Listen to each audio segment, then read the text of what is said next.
Bismillahirrahmanirrahim.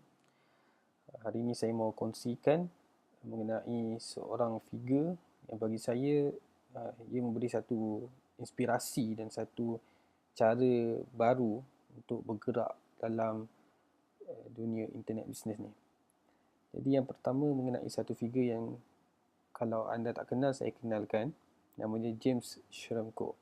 Ia adalah pemilik blog superfastbusiness.com dan silvercircle.com. Dan bagi saya, ia adalah seorang yang patut anda mengkaji, patut anda mengetahui, patut anda melihat bagaimana strategi-strategi yang digunakan untuk menjalankan bisnes online dia. Dan James juga telah menghasilkan 7 figure sebagai seorang internet entrepreneur. Dan bagaimana beliau memulakan cerita, bagaimana beliau memulakan langkah dan bagaimana beliau menjana figure yang stable setiap bulan. Dan ini adalah apa yang saya mau kongsikan. Okey, sebelum tu saya mau ceritakan sedikit sebenarnya bagaimana dia bermula. Dia bermula dengan affiliate dengan commission $49 pada waktu itu. Dan kemudian dia menghasilkan produk info dia sendiri. Dan kemudian dia berjaya membuat beberapa model subscription. Akhirnya dengan bisnes itulah yang dia berjaya stable sehingga ke saat ini. Dan disebabkan itu ada satu beberapa perkara penting yang keyword-keyword yang saya berminat setelah saya mengetahui kisahnya, saya mahu kongsikan dengan anda sebagai yang sedang mendengar inilah. Pertama, apakah yang selalu IM ataupun orang biasa ataupun sesiapa yang mereka buat bisnes online ni, apakah yang selalu kebanyakannya mistake lah. Yang pertama adalah high massive energy. Di mana high massive energy adalah bila mereka yang pertama adalah launch mistake, yang mana mereka menggunakan high massive energy.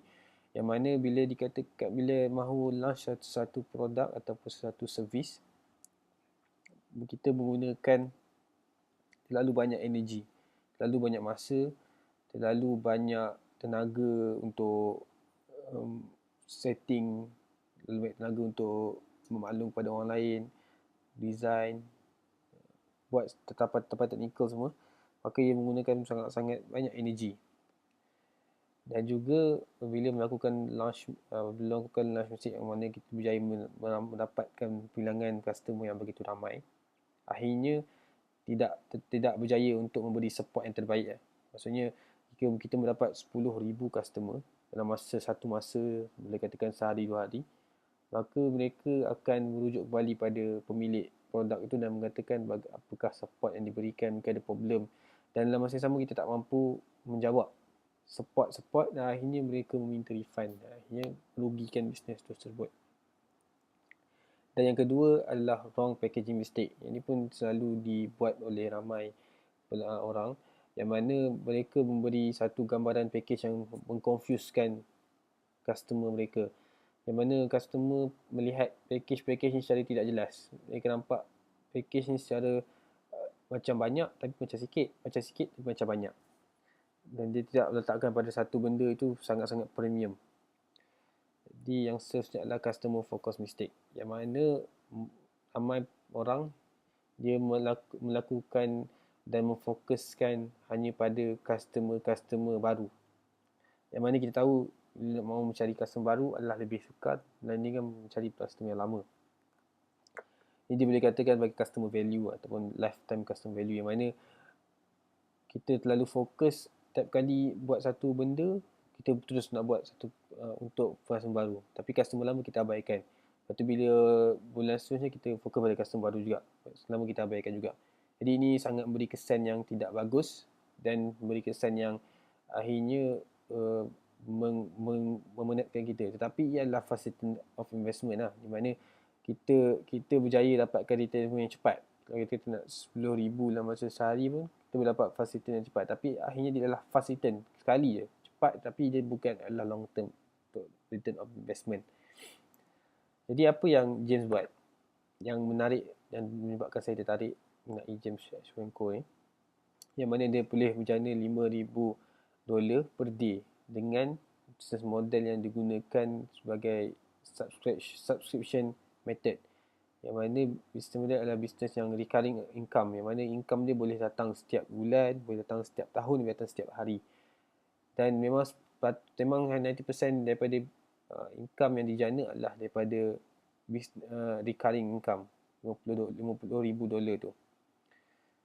Okay, apa yang dia buat? Dia buat community membership, yang mana dia berjaya menghasilkan satu forum khas khusus yang kena masuk, kita kena bayar subscription tiap bulan. Dan dia akan disajikan dengan ataupun diberikan, dihidangkan dengan pelbagai benda yang menarik situ, yang khas daripada dia. Juga dia menyediakan professional done for you services, yang mana servis yang dia memberikan servis yang sangat terbaik dan dia adalah recurring. Servis tu diperlukan untuk tiap-tiap bulan. Dan sebagaimana software ramai tahu, mana boleh set up untuk recurring buat tiap-tiap bulan kena bayar. Dan juga one-to-one mentoring, di mana jika mahu maksudnya tiap-tiap bulan dia akan ada satu kali mentoring. Dan juga dia buat one-to-many coaching, dia boleh katakan group coaching lah. Okay. James model business. Ini apa yang James buat tiap-tiap hari. Yang mana dia sendiri mengaku inilah apa yang dia buat tiap hari, dan inilah apa yang dia buat dia untuk menjana income yang $5,000 yang saya cakap tadi. Yang mana dia hanya fokus pada blog dan podcast. Tiap-tiap hari dia menghasilkan podcast, yang mana dia ada 5 main podcast berlainan podcast yang berlainan, dan target berlainan niche, dan target berlainan target audience. Dan dengan berlainan ni mereka dikumpul jadi banyak. Dan dia juga fokus pada dia punya website dan blog. Hanya menulis blog, kongsi sesuatu dekat blog, dan lepas tu boleh lihat blog dia sentiasa terupdate. Yang mana dengan hasil dua benda yang fokus, blog dan podcast ni, berjaya memberikan services. Maksudnya orang berminat nak ambil services dengan dia, orang berminat nak promosikan affiliate, yang mana dia boleh create mastermind dua benda ni, dan dia berjaya juga mendapat komuniti tersendiri hasil apa yang dia buat. Jadi apa secret weapon yang saya sangat nak kongsi ialah mengenai results. Yang mana James sendiri mengatakan bahawa sebenarnya mereka yang mahu masuk dalam komuniti ataupun masuk dalam membership, mereka sebenarnya tak perlukan staff. Maksudnya mereka tak perlukan staff ataupun things ataupun perkara-perkara yang info yang terlalu banyak. Ada setengah orang mereka membuat membership, dan membership yang mereka create ni terlalu banyak informasi dalam tu. Katakanlah mereka create satu informasi mengenai info bagaimana nak melakukan, bagaimana mahu meng-create satu laman website. Tapi terlalu mereka letakkan website yang banyak. Lalu letakkan satu macam nak buat. Pertama cara buat ni, dua cara ni, cara ketiga. Mereka letakkan satu dalam banyak-banyak membership, dan sampaikan orang pun tak tahu nak buat apa, akhirnya mereka meninggalkan membership tersebut.